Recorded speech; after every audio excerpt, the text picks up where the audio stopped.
বন্ধুরা, তো অনেক দিন পর আমি যাচ্ছি কলেজে। তো অনেক দিন না, অনেক যুগ পর। তো দেখো, ঘাটে আসতে না আসতেই নৌকাটা ছেড়ে দিল। এবার নৌকাটা ছেড়ে দেওয়ার পর নৌকার অপেক্ষায় রইলাম। দেখো, আমরা এখন নৌকাতে উঠে পড়েছি। এবার এই জায়গাটায় আমি বসে পড়বো। দখল করে নিলাম, নাহলে দেখো আমাদের বান্ধবীরা এরা কি করতো, আর বসতেই দিত না। তো সবাই মিলে কলেজ যাওয়ার মজাটাই বেশ। বন্ধুরা, তো আমাদের নবদ্বীপের নৌকার চারপাশটা গঙ্গার ঘাটের কত সুন্দর। তো এখানে আমাদের আসলেই খুব ভালো লাগে। আর আমার নবদ্বীপেই বাড়ি, তো আমি নবদ্বীপ কলেজেই পড়ি। এই এখন যাচ্ছি টিকিট দিয়ে টোটো খুঁজতে। তো হাঁটার পর একটা টোটোর মধ্যে আমরা বসে পড়লাম। এবার টোটো করে আমি যাচ্ছি কলেজের উদ্দেশ্যে। দেখো, আমার বান্ধবীরাও টোটোতে বসে রয়েছে। তো চারপাশটা দেখো কতটা ভিড়। আর বহু যুগ পর কলেজে এসেছি, এই কলেজের সামনে নেমেই পড়লাম। এবার আমি কলেজে ঢুকবো।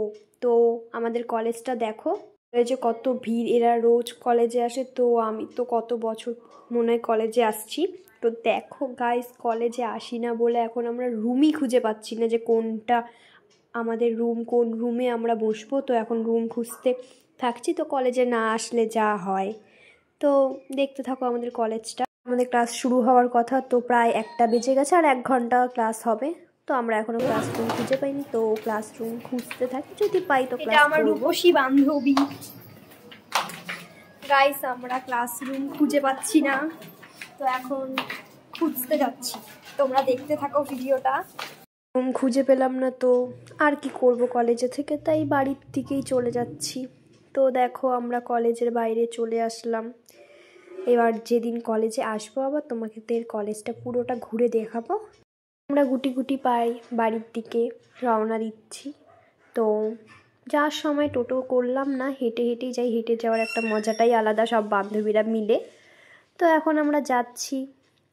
দেখো চারিদিকটা কতটা সুন্দর। কলেজে কি রোজ আসতে ভালো লাগে বলো? আমার তো একদমই ভালো লাগে না কলেজে আসতে। তো একটা মন্দির, তো এখানে দেখো ঠাকুরের কত জিনিসপত্র পাওয়া যায় আমাদের নবদ্বীপ ঘাটের সামনে। আর এই রাধাকৃষ্ণ দুটো কতটা সুন্দর দেখতে, অপূর্ব লাগছে ওদেরকে দেখেই মনে হয় মনটা পুরো ভরে গেল। আর গোপু সোনাকে দেখো কতটা কিউট আর কতটা সুন্দর লাগছে। আমাদের গোপু সোনা তো এমনিই সুন্দর। আর দেখো আমাদের গাইস, মায়াপুরে যেরকম গোপী ড্রেস পাওয়া যায়, তো আমাদের নবদ্বীপেও অনেক সুন্দর সুন্দর গোপী ড্রেস পাওয়া যায়। তো ঘাটের সামনে চলেই এসেছি। দেখো নৌকাতে অনেক লোকজন উঠছে। নৌকার পাশ দিয়ে কি যাচ্ছে, এটা হলো লঞ্চ। তো এই লঞ্চে করে অনেক লোক মায়াপুরে যাচ্ছে। তো ঘাটটা দেখো কতটা সুন্দর। আরও একটা নৌকা আসছে। তো এই নৌকাটা আসবে আর আমাদের এই পারে নৌকাটা ছেড়ে দেবে। তো এবার দেখতে থাকো আমাদের এই নবদ্বীপ ঘাট থেকে মায়াপুরের ইস্কন মন্দির, যেটা কতটা সুন্দর লাগে দেখতে। আর নৌকার মধ্যে দেখেছো কতটা ভিড় হয়ে গেছে। এবার ইস্কন মন্দিরটা আমাদের দেখো কতটা সুন্দর। তো আমাদের এই ঘাটের সামনে একটি বাবা ভোলানাথের মন্দির আছে, খুব সুন্দর। তো গাইস, আমি এখন বাড়িতে চলে এসেছি। এই যে আমরা এখন বাড়িতে ঢুকবো। তো আমরা আজকে কলেজে শুধুই গেলাম, কলেজের ঘরও খুঁজে পেলাম না, তো ক্লাসও করলাম না। এই যে আমরা প্রায় বাড়ির সামনে চলেই এসেছি। তো ভিডিওটা দেখতে থাকো তোমরা।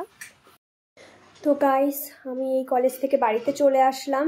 তো রাস্তায় যেই এত আওয়াজ হয়েছে, তো আওয়াজ তোমরা ইগনোর করো। তো আমার ভিডিওটি দেখতে থাকো আর আমার ভয়েসগুলো শুনতে থাকো।